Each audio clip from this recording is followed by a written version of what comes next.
ഇത് പിന്നെ അലക്കുകല്ലാണ്, അലക്കുകല്ല്. അതായത് പുതിയൊരു വീടൊക്കെ വെക്കുന്നവർക്ക് അത്യാവശ്യമായിട്ട് ഒരു ആശാരി ഒരു മേശിരിയെ വിളിച്ച് കല്ലുണ്ടാക്കാൻ നിൽക്കൊന്നും വേണ്ട. ഈ അലക്കല്ല് കൊണ്ട് വെച്ച് കഴിഞ്ഞാൽ അന്ന് തന്നെ പണി ആരംഭിക്കാം. ഇതിൻ്റെ പുറകിൽ സോപ്പ് വെക്കാനുള്ള സൗകര്യങ്ങളൊക്കെ ഉണ്ട്.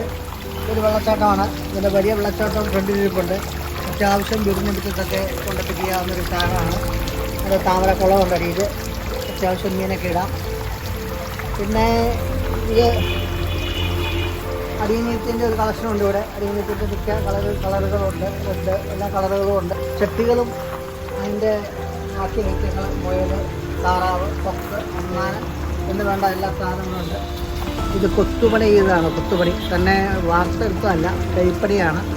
ഇതിന് 2500 രൂപ വില വരുന്ന സാധനമാണ്. വള്ളം, താമരക്കാട്ടിൻ്റെ വള്ളമുണ്ട്.